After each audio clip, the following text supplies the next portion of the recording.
there for a second. I don't know. Did you see that too, Drew, or was it just me? No, I was looking at the playoff machine. Sorry. No, you're good. It kind of just froze there for a second. But, Huh. ladies and gentlemen, boys and girls, what's up? It's Soggy Boy coming at you. I got the Drewest of Chains with me tonight for a lovely episode of Garbage Time. Drew was heading. Oh, living life, buddy. How you doing? Yeah, living like Larry, as they say. As they say. Oh, my goodness. We finally had some decent football this week. Last week, I feel. Some decent upsets, some interesting comebacks. Yeah, it was a hell of a week. Football games. Yeah, that was fun. And a whole lot of backup quarterbacks, honestly. Just a whole lot of. I feel like that's just kind of how the league is looking nowadays. Yeah, it's just a whole bunch of mid. Yeah, I mean, we've had that conversation many a time about how mid everybody is this year. Yeah, I know, and I'm sure we're gonna have another conversation at some point in the middle of one of our topics tonight. But wonderful show planned for you guys today. We're gonna go over our headlines first, though, and biggest headline takeaway from last week. Obviously going to be that offsides call on Kadarius Toney in the Bills-Chiefs game. Outrage. How could they call that? I mean, come on. It's not even a fucking headline. The headline is that Patrick Mahomes is a small child. A small baby child that fucking... I just think it's so funny, too, because I think I said this to you, is that they've had 6 years to figure out what offsides is, and now it's affecting the offensive side of the ball. Oh, hey, D4, thank you, by the way. It doesn't make any sense to me. How you can be offsides in that situation. Like, that is the most basic rule of football is line up behind your line. Right. Crazy, I know. Real tough stuff. But, like, also...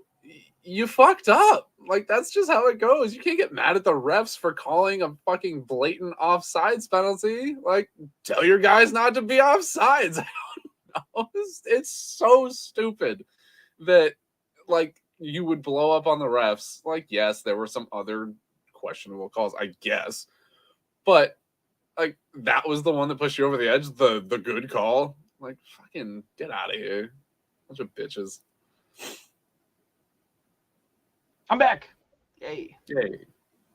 Yeah, no, it's really dumb. I mean, there were 4 or 5 separate times that they could have called penalties on them, and they continuously gave them warnings throughout the game, and finally they just had enough. I mean, I don't know what else, in a year of just utter midness, like, just the league is giving all us fans the midness right now, okay? Oh, yeah. The one thing I am not upset with is the calls that officials get right. No, you can't be. You can never be upset when they make the right call. Like, whether it's for you or against you. Like, the right call is what should be happening every single time. No, right, exactly. But my entire point is like, you can go through all of this nonsense.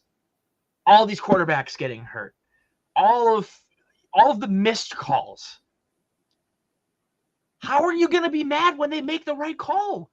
I get it. You're upset that you lost the game. You're upset. I get it. That's fine.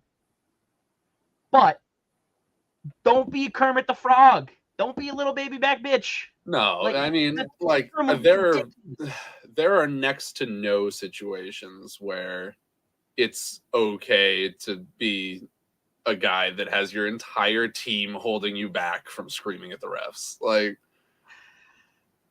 that's just such a bad look, especially after the correct call.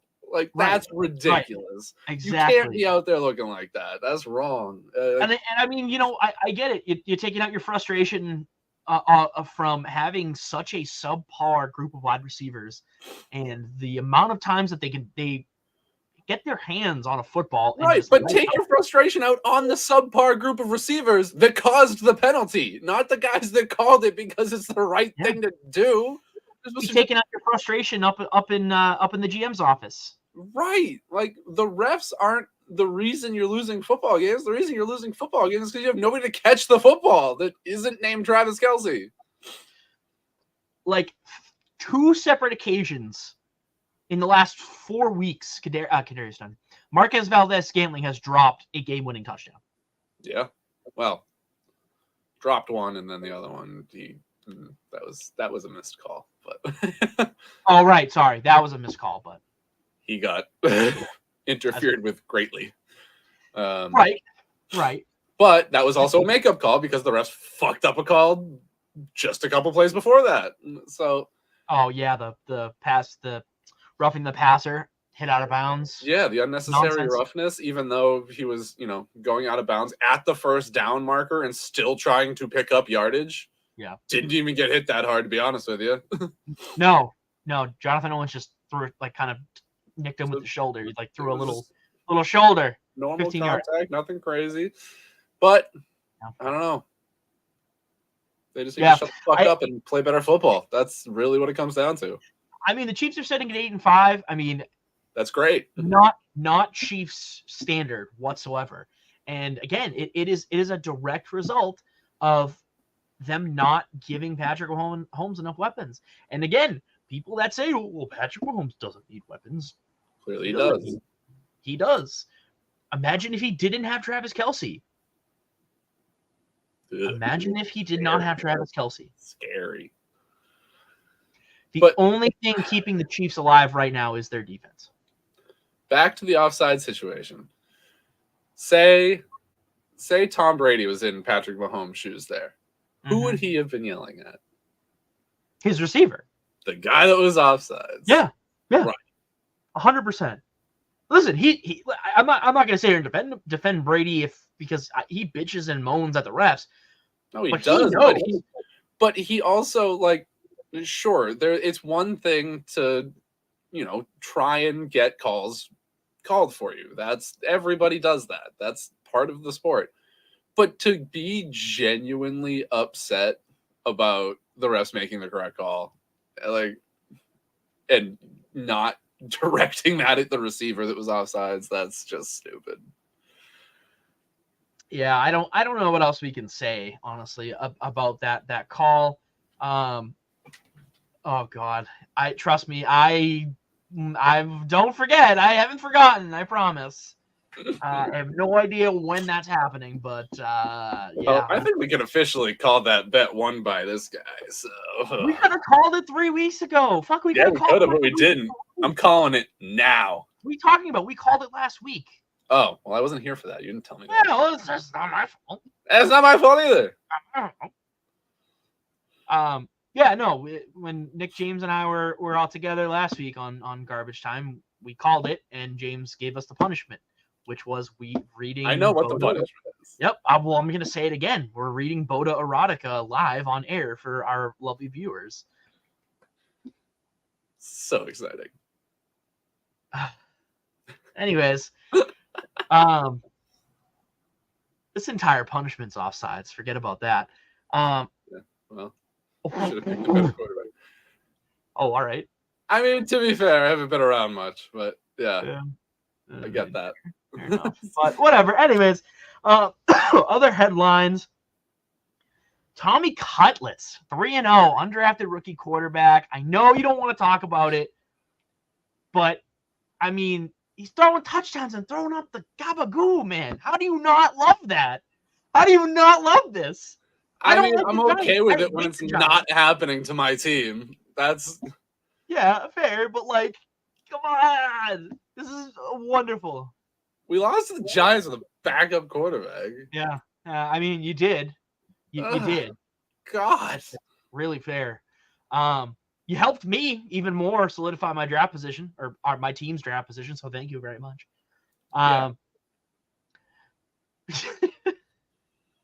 Yeah, I mean, you also have to take into account that the Packers have a hard time with the Giants in general.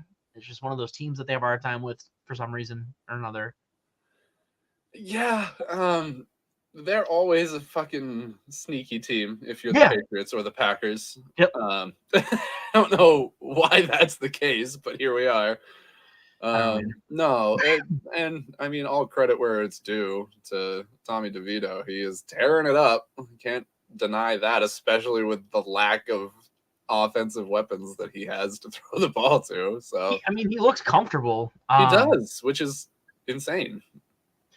But yeah, I mean, I think teams are going to realize though that he kind of throws flat, and they're going to start undercutting a lot of his routes. So a lot of his receivers' routes. Just gonna see how the adjustments play out. It's really all you can do. But for the time being, he's 3-0. He's playing good football, taking care of the ball, and winning games. That's the key. That is the key.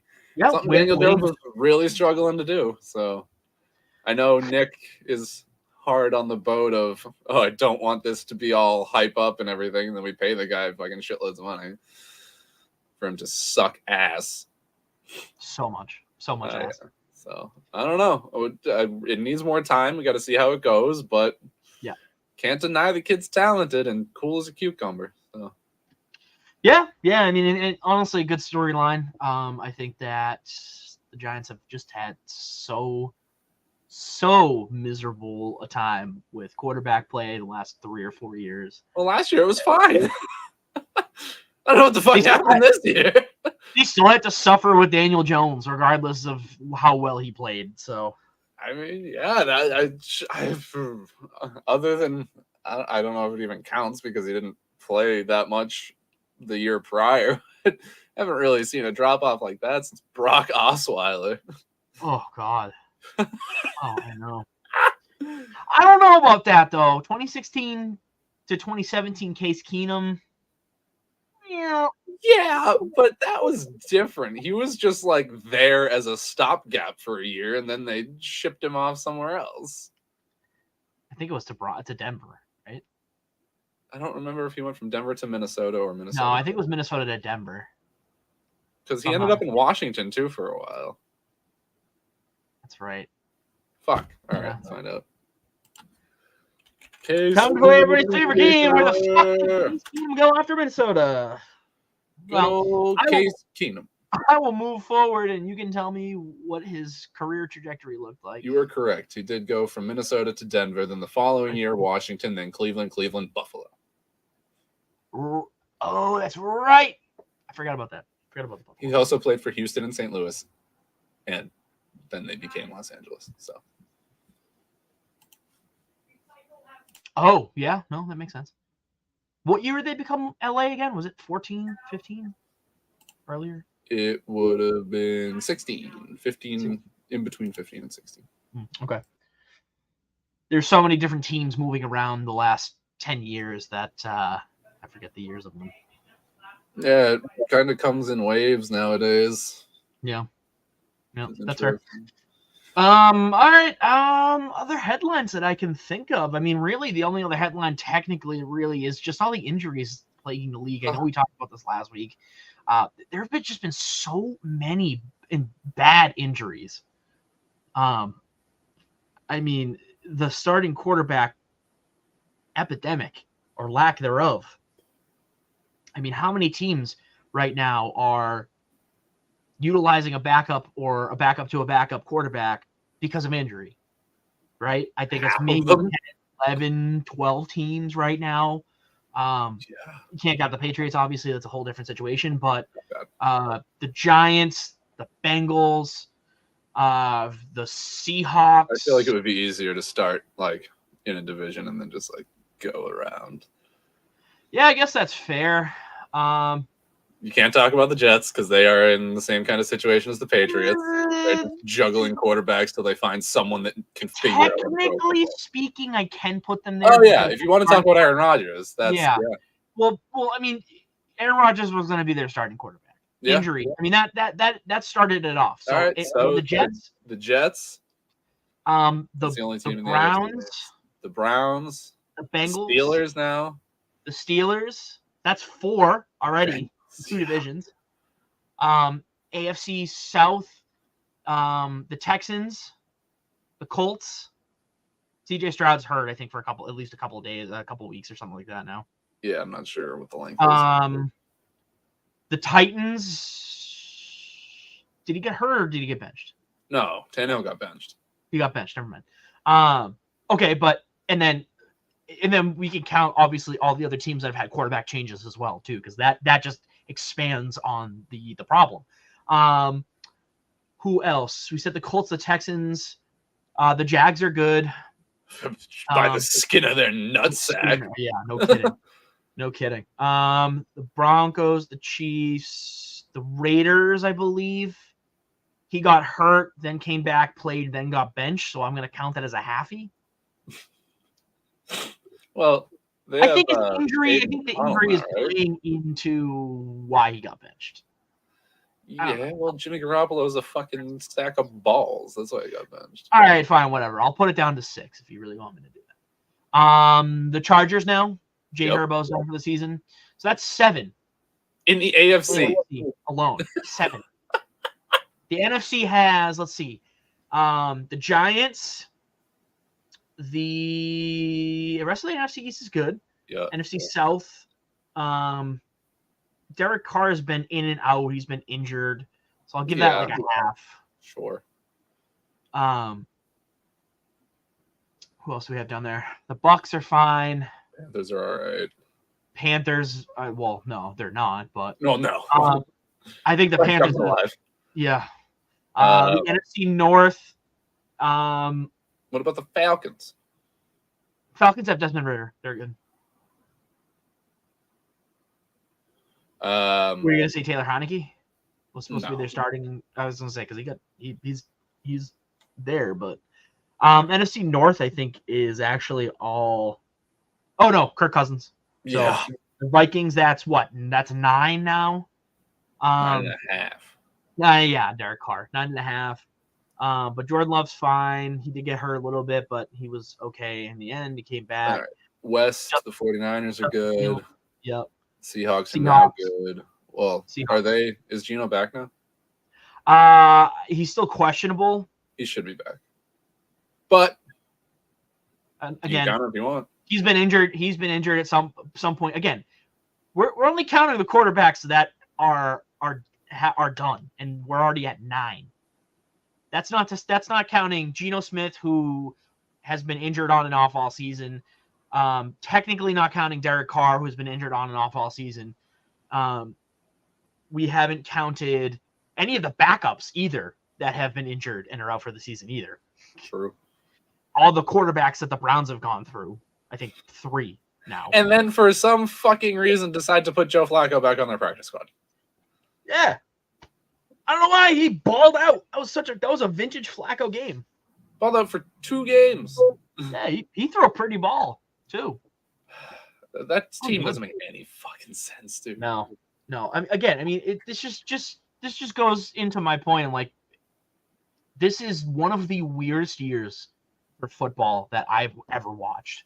With all the injuries, with the league shifting and teams like the Patriots. I say that every year now. This is such a weird year, dude. Yeah, we really do, because we continue to see stuff that we just have never seen before. But this year in particular, just the sheer amount of injuries that we've seen, especially at the quarterback position, it's kind of vaulted systems over top of quarterback play. Like, this seems like this is the year that the Niners take the championship. They win. Fuck them. I'm sorry. They ain't doing shit. Even the good quarterbacks from last year, their teams are struggling. The Bills, the Bengals, Joe Burrow's hurt, but for some reason Jake Browning is good.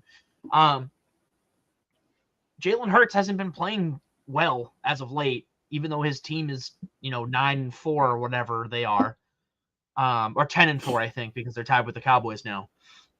But he hasn't really played well or up to his last year. What?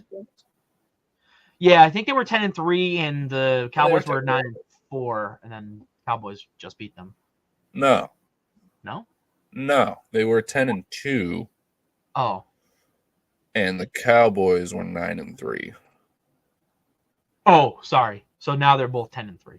So now they are both 10-3. Gotcha. Correct. All right. So I was ahead a game. I apologize. But I mean, look at all the division winners from last year. Buffalo, probably not going to make the playoffs.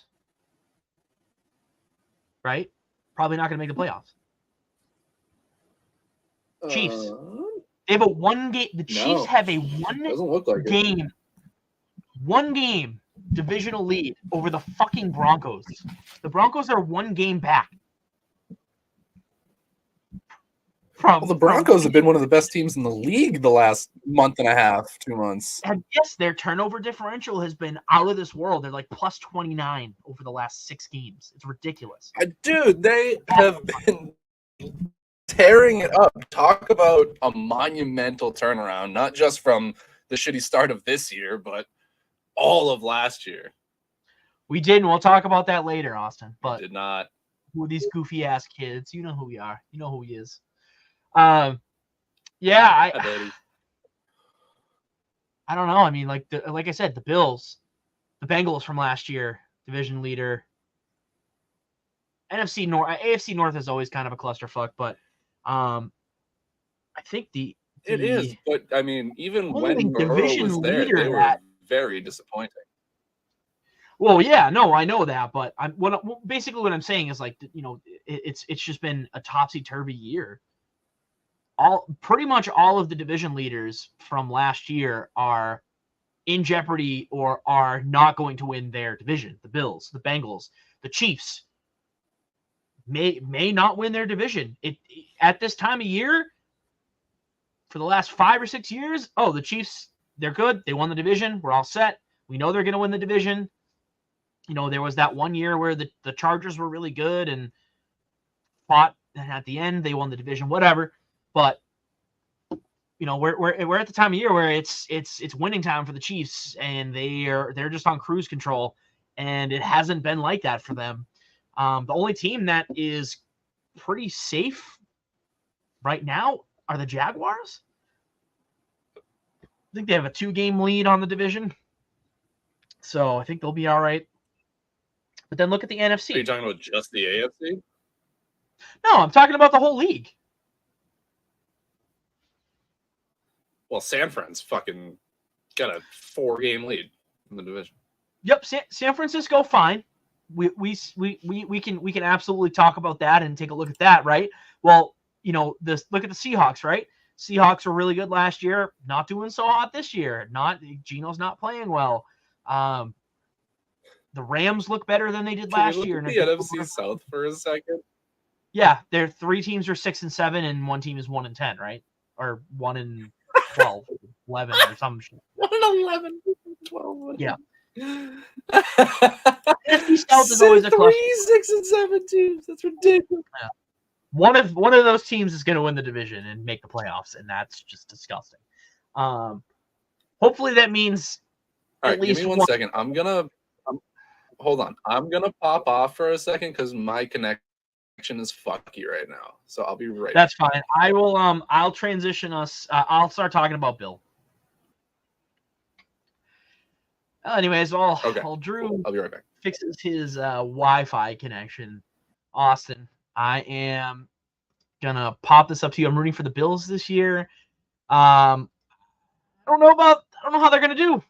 They're currently, I think they're 6-7 right now, if I'm not mistaken, from last week, and they are not gonna make they're not gonna make the playoffs. I don't think that they're gonna do it. Oh wait, no, they might be 7-6. I'm sorry, I might be. I don't know what this year's Super Bowl is gonna look like. Like I was trying to tell Drew and kind of alluding to is that, the systems, I believe, are really going to win out this year. And, what 2 better teams or what 2 better systems are there right now in the NFL than what the 49ers have? And I guess what the Ravens have. I mean, they've always been a good franchise. They've always had a good system. I don't like saying a Ravens-Niners matchup again, but I feel like we're headed there. Especially if they're the only 2 really healthy teams at the end of the year. I mean, it just feels like a given at this point. the Chiefs don't have enough weapons anymore to match up with teams. Their defense is really good. The Dolphins are really good, sure, but I don't trust Mike McDaniels to be able to coach his team the way that it needs to be coached in order to win a playoff game or win a series of playoff games. So, generally, Austin, it's kind of how it goes. It's just who has a better week, who is able to prepare better. I just don't see how really anyone's going to be able to beat the 49ers this year if everyone stays healthy. I just don't. They had their skid already.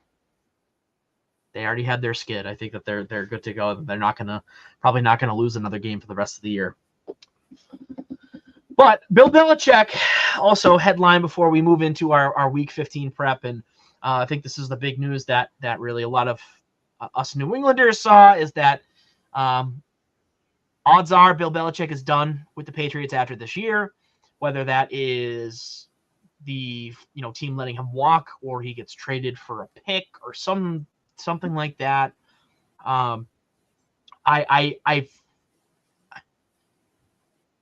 I don't want to say that they're going to trade him, but it feels like they're going to trade him for some sort of pick. Because it's really hard to let the greatest coach of all time just walk out the door. And B, he wants the theatrics. Who doesn't? So I don't know. I don't think he does. I wouldn't be surprised. I honestly, I would. I think Shula's record is way too important for him to break, knowing how close he is to retire. I really think that it is so it's within his grasp that he's not going to want to retire. He's going to go to a team that needs a good, really, really good head coach, and that needs a defensive presence. So any team that has a really good to great offense that has a defense that needs help, and plug him in there, and you're good to go. I mean, true. I would say the Jaguars, but Doug Peterson's there. He's taking care of them. He's not going to the Eagles. He's not going to the 49ers or the Ravens or any of those teams. Does he go to the Chargers? Ooh, I've heard the Chargers. Would be very interesting. I've heard the Chargers being floated around. I think that would very different lifestyle. That feels like the most logical place for him to land is in LA with the Chargers, because like you said, stellar offense, good pieces on defense. Yes, but they're always just out of sorts. And a guy like Bill Belichick would come in and fucking whip that team right into shape. They wouldn't be losing games like the Chargers lose games right now.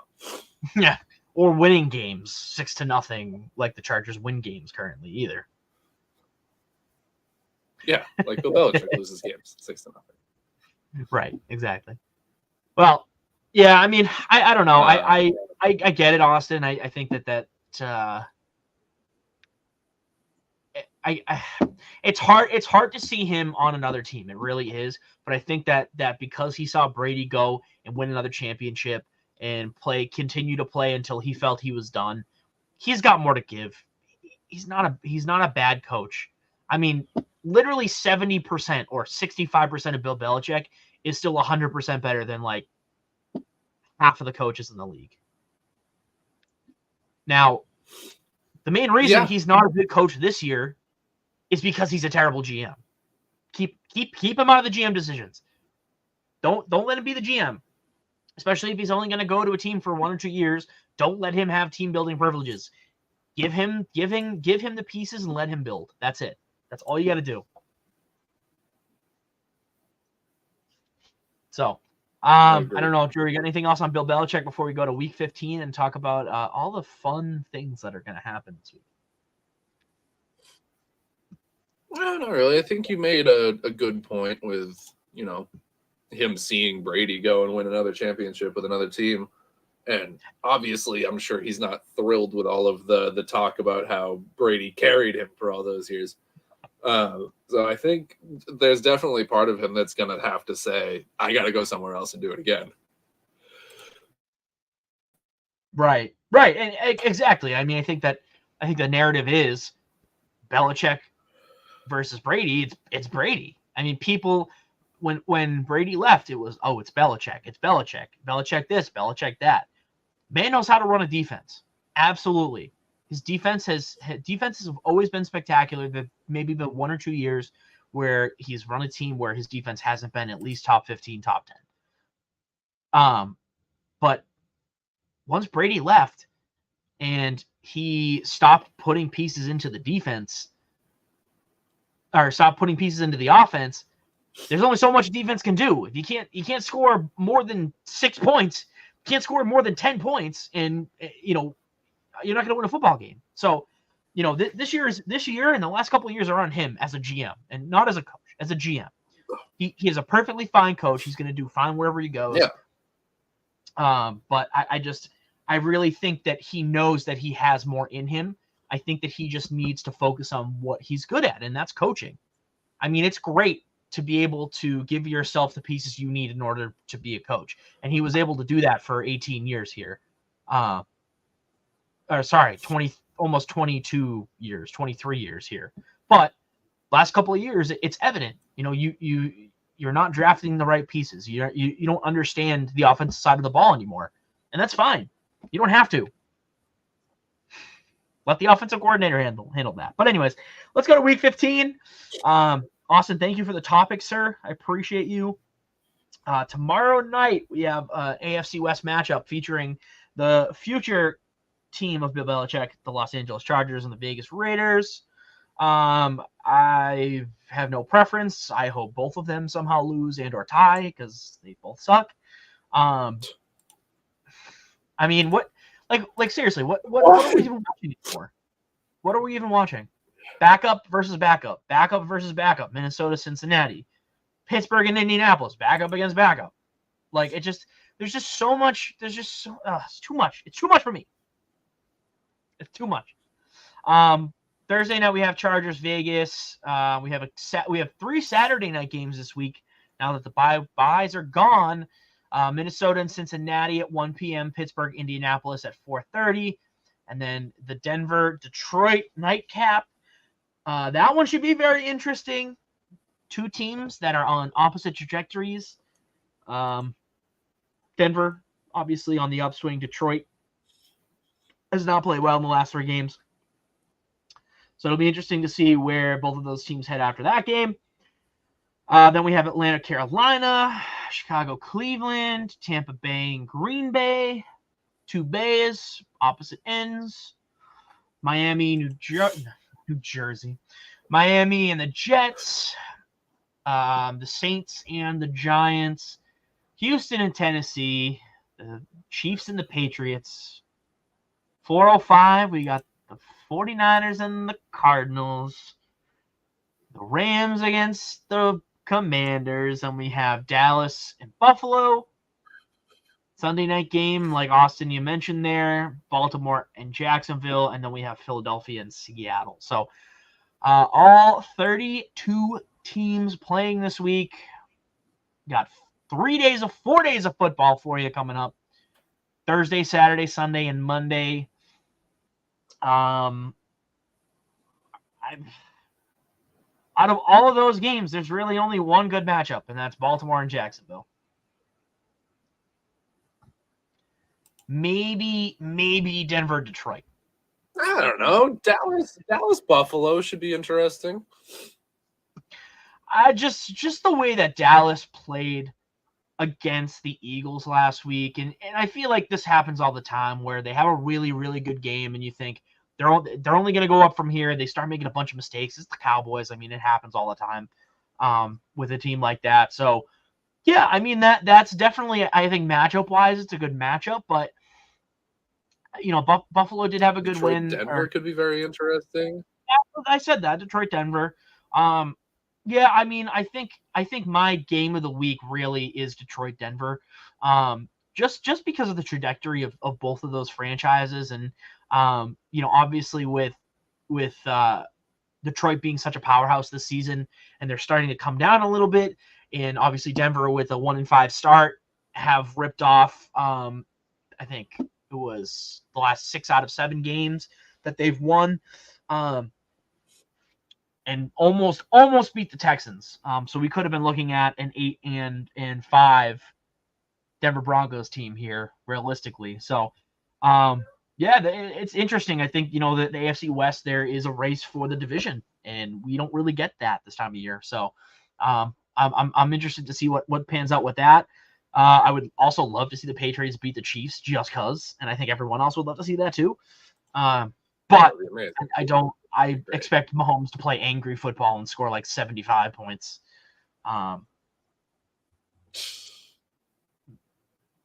Makes me really nervous, especially after what happened last week. Real nervous. As far as the games go, I think, we'll have decent games from Cincinnati, Minnesota, Pittsburgh, Indianapolis, but really it's deciding the last wild card spot, which brings me to what I really want to talk about is the playoff race. And kind of where is this going? Where is this year going? What teams are going to make it? What the playoff picture really looks like right now. And obviously, we have our 4 division winners, our 4 division leaders in each conference. But the AFC looks a little something like this. We have the Ravens sitting atop the AFC at 10-3. And then we have the Dolphins at 2, the Chiefs at 3, and the Jaguars at 4. The Browns, the Steelers, and the Colts all round out the top 7 teams in the AFC. However, we have 6 teams sitting at 7-6. 4 of those teams are outside of the playoff picture. So it's going to be really interesting to see which 2 teams make the playoffs. I think it's safe to say that the Browns are most likely going to make the playoffs. They're at 8-5 with 4 games left. They play the Bears this week. Probably going to make the playoffs. So I really think it's up between the Steelers, the Colts, the Texans, the Broncos, the Bengals, and the Bills. So we have a 6-team race for 2 playoff spots brewing up. The Steelers and the Colts play each other. So that is going to determine a lot moving forward there.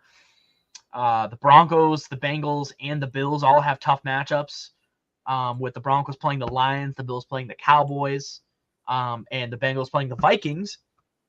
So we're really looking at the Texans here as a potential mover if those 3 teams cannot beat underdog status.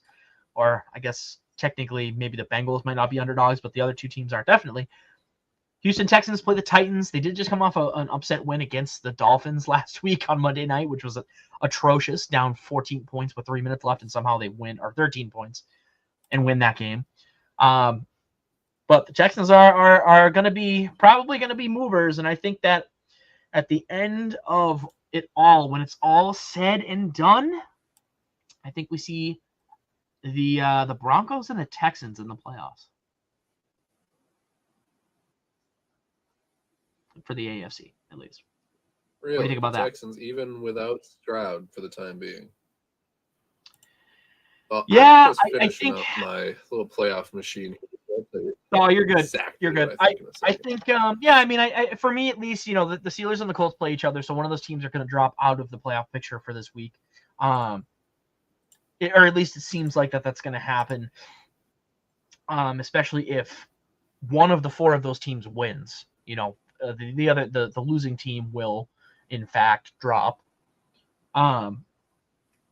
So I think that, out of these 4 teams, just looking at their matchups for this week and kind of what we're going to see in the future, especially if CJ Stroud comes back, Texans have the Titans. They can take care of business. Will Levis has been playing better as of late, but I think that the Texans should be able to handle business.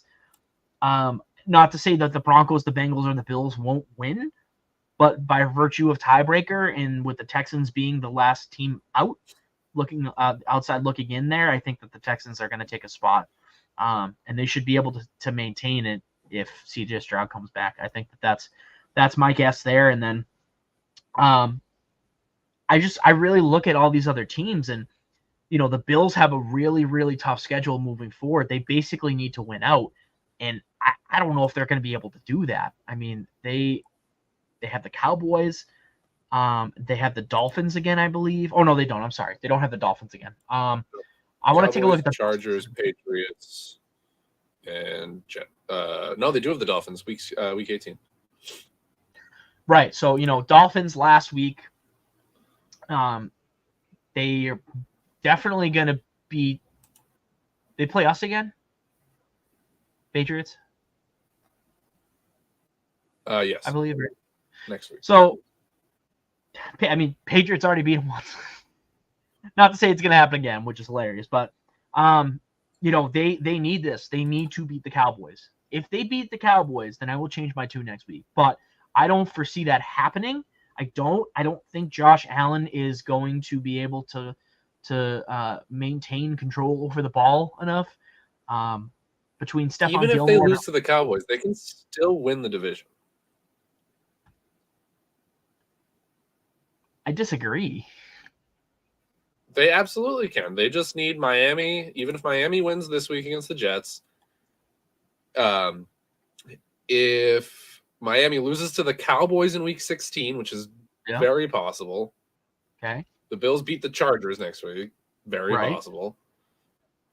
Then they would need Miami to lose to Baltimore the week after that. Oh, Still wow. possible.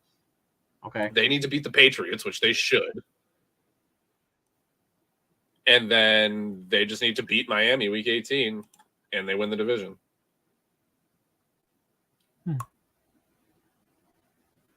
Okay. If they beat the Cowboys this week, they are very in good position. Right. Yeah. No, good point. That's true. I mean, both the Bills have an easier schedule than the Dolphins, and it didn't seem like that from first glance on my end. But yeah, that's totally possible. Especially with that loss to the Titans, that's not looking good for Dolphins fans. But yeah, Cowboys, right. Jets, Baltimore, was it, and then Patriots or something like that? No, Bills. No, the Dolphins have the Jets this week, then the Cowboys, then Baltimore, then the Bills. That's a tough schedule to close the year. Yeah, it is a really tough schedule to close the year. Yeah, we'll see. I mean, hey, anything's possible. I just don't see the Bills being able to pull it off. They haven't played well against teams that they should be beating. They could change their tune. 4 games left in the season. They got to have to play their 4 best football games of the year in order to make the playoffs. They started last week against the Chiefs. They found a way to beat them. So, Bills can be that dark horse candidate, especially if they make the playoffs, and you don't want to catch the Bills if they're hot. That's for sure. But yeah, I in my opinion, though, I really do think it's going to be Texans Broncos. Just with how hot the Broncos have been as of late. I don't think it's going to be the Bengals. I just don't see them being able to make the push. I think the Colts and the Steelers are going to fall out. I think the Steelers are going to be under 500 for the first time in Mike Tomlin's career there. So, I also have the Steelers going 7-10 and missing the playoffs. There's a lot going on in these AFC playoffs. Obviously, the NFC is looking a whole lot different. Let me give you my AFC seeding while we're here before we move on. What's that?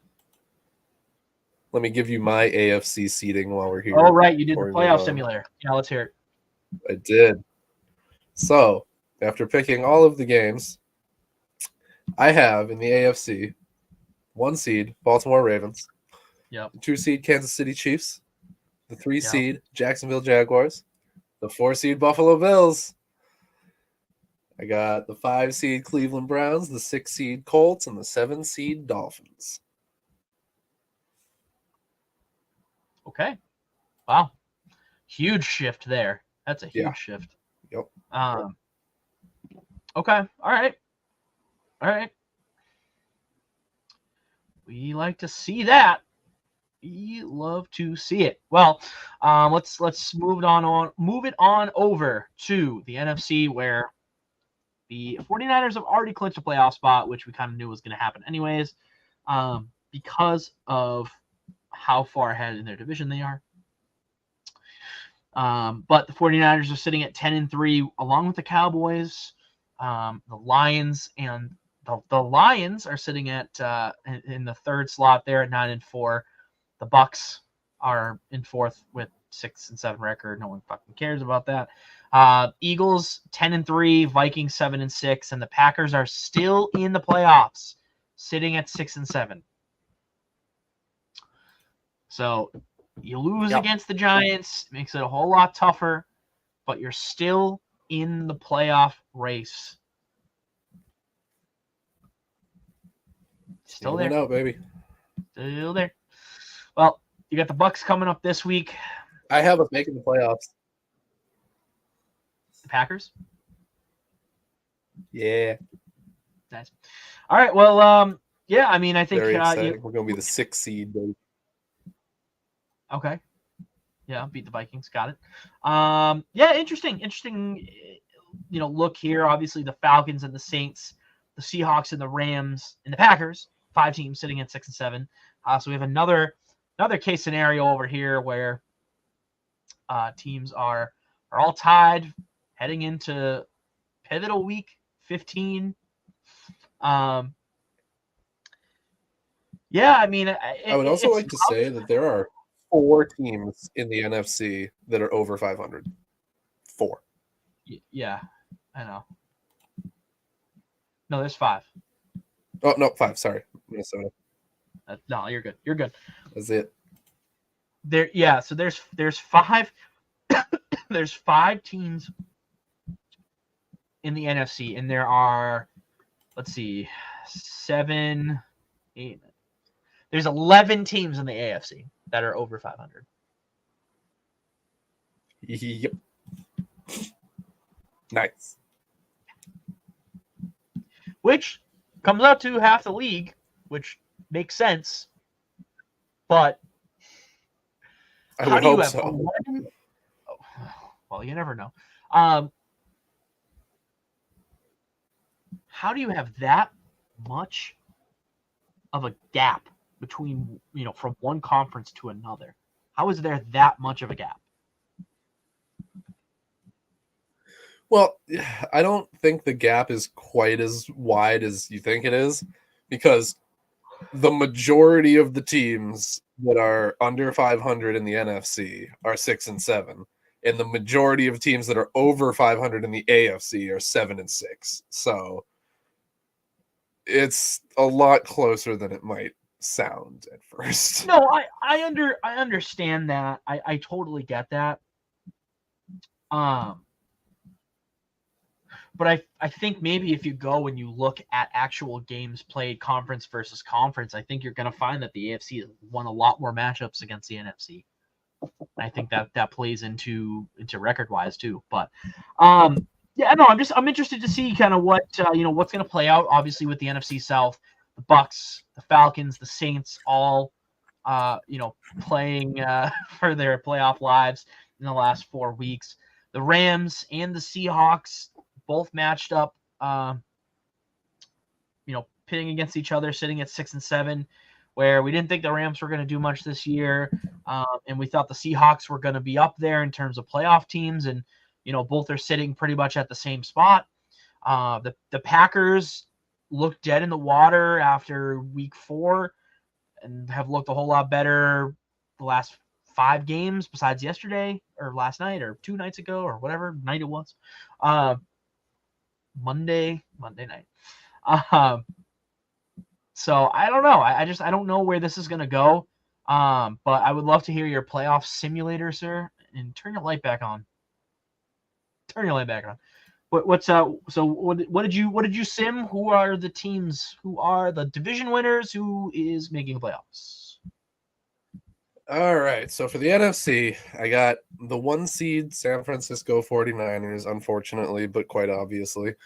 The 2 seed Philadelphia Eagles, also at 14-3. The 3rd seed, the Detroit Lions at 12-5. The 4th seed, New Orleans Saints at 10-7. I do think the Saints win out. Their schedule ain't too bad. Dallas moves down to that 5 seed with the same record as Philadelphia and San Francisco. So that's a bit of a kick in the balls, but fuck the Cowboys anyways. 6th seed, we got my boys, the Packers. I think that they are going to be able to pull things together and, I mean, should be able to win out. Again, pretty easy schedule. What's their record? Not 10 too and worried 7. about it. And then the 7th seed, they will go 10-7. That is my prediction, yes. And then that coveted final slot, I'm going to give it to the Seattle Seahawks. Really? And I am proud to say that nobody in this situation makes the playoffs under 500, which is nice. Yeah, well, it would be nice to wrap that up in a bow, but we know the NFC South ain't gonna give you what you want there. So, all right, well, interesting. So we have some surprise teams making the playoffs here with the Seahawks and the Packers. I guess technically surprise teams, not really, but kind of figured the Vikings would make it. But well, they've been sputtering real hard lately, and who knows if Justin Jefferson's going to play this week? So, yeah, true. Yeah, I mean, well, based on your playoff calculator over there, who's winning these matchups? Who's making the Super Bowl? Oh man, you want me to go all the way, huh? Well, we can do it together here. I mean, you have the, I think it was what, the Ravens, the Chiefs, the Jags, the Bills, the Browns, the Colts, and the Dolphins, I think. Yep. So Kansas City, Miami, who wins? Miami. Okay, so cool. Indy and Jacksonville. Jacksonville. I would agree. Cleveland and Buffalo.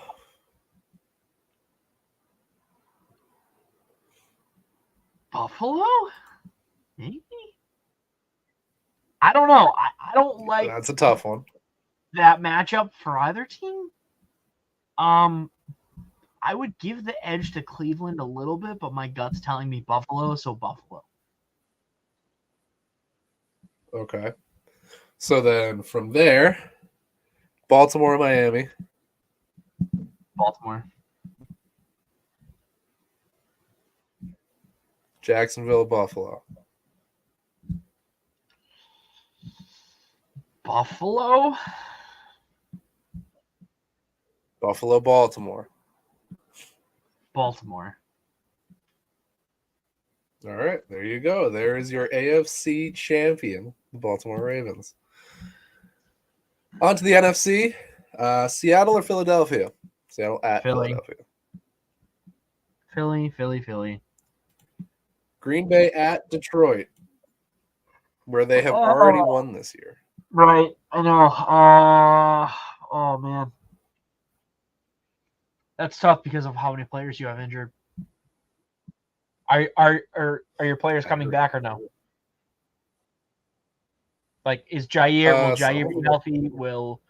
Will Aaron Jones be healthy? Will Christian Watson be healthy? Jair should be back. Aaron Jones should be back by then. We should be getting a good couple of those core guys back.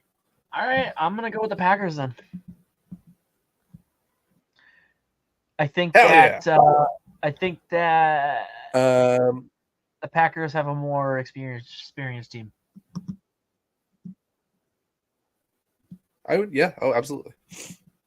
Other than quarterback, which is important, but whatever. Dallas at New Orleans.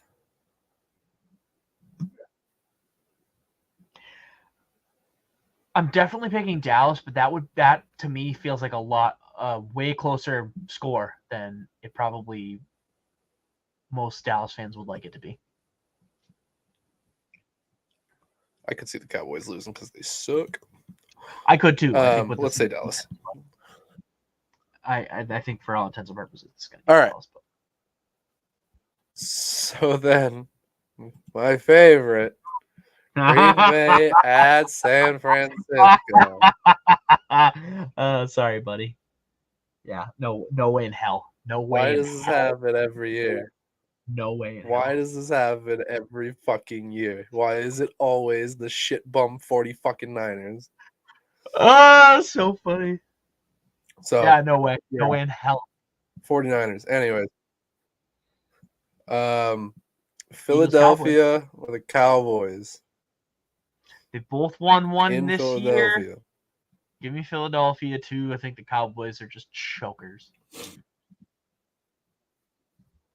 Yay. Philly, San Fran. In San Fran.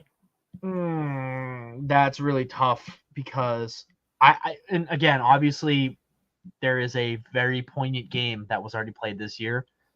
I don't know. I don't know. Both teams. The Eagles haven't been playing like the Eagles were playing last year, so I'm giving the edge to San Francisco. All right. San Fran or Baltimore? San Francisco. There you go. There you go. You got your 2-1 seeds going to the Super Bowl. San Fran win. Yeah, Rematch I mean 2013. Again, specifically speaking, if Miami matches up with the Chiefs, I think Miami beats them. But there is a world where I could see the Chiefs getting hot, and if they play the right wild card and make it to play the Ravens, I think they would beat the Ravens. Interesting. Okay. Listen, experience of having a guy that has pulled wins out of his asshole for 18 years span, and seeing Patrick Mahomes be able to do it time and time again. Obviously, this year has been the exception, I think, for him and for the team. But playoff time is when he makes it count the most, and he's always seems to find a way to win games, especially in big situations. So I think Miami would just be too much for the defense to handle. And, can't throw at anybody if Xavier Howard and Jalen Ramsey are covering the entire team by themselves. So, this is true. Yeah, those are my thoughts. They are soggy, but they're my thoughts. Also, I've had the headlines banner on for a long time, but all right. Well, we should wrap it up because my nose is fucking running faucet. Well, that has been this wonderful, wonderful show for y'all. Thank you so much for tuning in. Appreciate the likes today. Any final words for the people? Woo! Drew. Appreciate all the people. Wish there were more people. Bring more people. We're working on it. We're working on it. Those are my words. Yep, but you guys know where to find us. We are on Facebook, Instagram, X. We are on what else are we on? TikTok. Jeez. We're on a bunch of sites. Just go out there and YouTube. Search our name and find us. There you go. Yeah, YouTube. We're on YouTube. We're on Spotify, Apple Podcasts, Google Podcasts. Pretty much anywhere you can find a podcast or listen to a podcast, we're on there. So give us a listen and support us if you can. But for Drew, for James and Nick, who could not be here tonight, I'm the soggiest of boys signing off. Stay soggy. Bye.